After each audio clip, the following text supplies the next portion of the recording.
15. Au demeurant, conscient du danger que court notre pays et dans le souci de préserver l'ordre constitutionnel, nous proposons conjointement avec l'Église du Christ au Congo, l'ECC, l'initiative du pacte social. Par conséquent, tous engageons-nous pour la paix et le bien vivre ensemble en RDC et dans la région du Grand Lac. 2. Notre priorité, c'est la paix.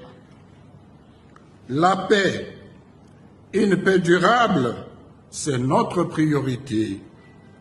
L'initiative du pacte social pour la paix et le bien vivre ensemble en RDC et dans la région du Grand Lac est une réponse citoyenne aux crises récurrentes que notre pays traverse depuis son accession à l'indépendance.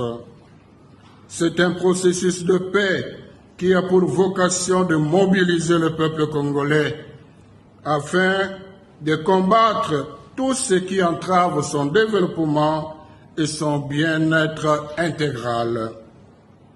Le Forum national ne doit pas être réduit à un espace de partage de pouvoir.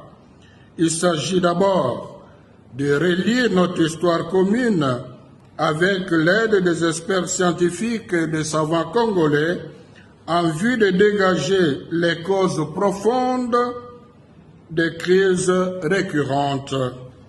Bien plus, ce travail scientifique permettra d'identifier les raisons pour lesquelles les dialogues passés n'ont pas pu y mettre fin et surtout de proposer aux gouvernants les politiques publiques en vue du redressement rapide de notre pays. Ensuite, les résultats des ateliers scientifiques serviront de socle du Forum du consensus national dont le contenu n'est pas préétabli. Celui-ci émanera des échanges autour des préoccupations des parties prenantes, toutes tendances confondues. Pour nous, ce rendez-vous devra se tenir dans un esprit de fraternité et de tolérance pour aboutir à une vraie réconciliation.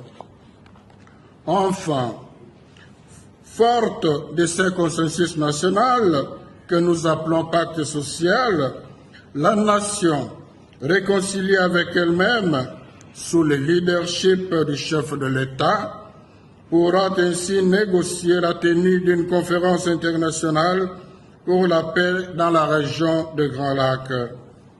Au terme, ce pacte aura l'avantage de préserver l'ordre constitutionnel menacé aujourd'hui et susceptible d'être balayé si la crise s'amplifie.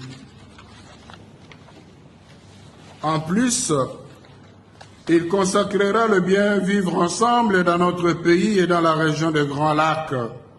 C'est pourquoi ne formons pas notre cœur, mais écoutons la voix du Seigneur. 3. Recommandations.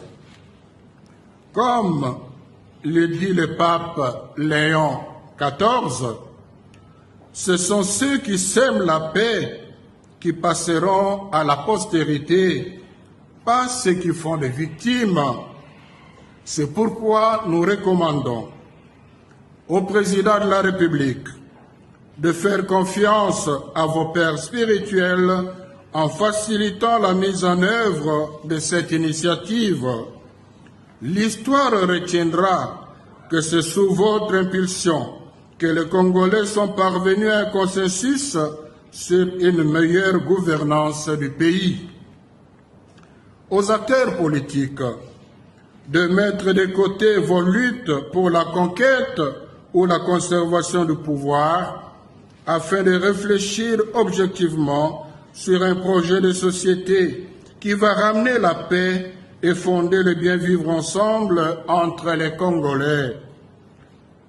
Nous vous encourageons à développer le dialogue comme mode de résolution des conflits. Aux organisations de la société civile, aux chercheurs et toutes les autres dynamiques nationales et communautaires. De vous engager à contribuer par vos recherches et analyses à la production de feuilles de route fiables et viables lors des ateliers citoyens. Il s'agit de mettre à la disposition de la nation les fruits de vos expertises. Au peuple congolais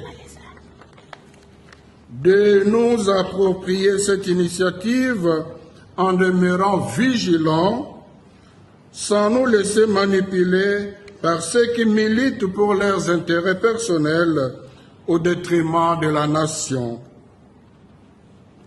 À vous, nos frères et sœurs du Nord Kivu, Sud Kivu et de l'Ituri, de ne pas perdre l'espérance de retrouver l'intégrité de notre pays et de vivre le respect de la dignité humaine. Nos prières vous accompagnent. À la communauté internationale, retirez vos mains de la RDC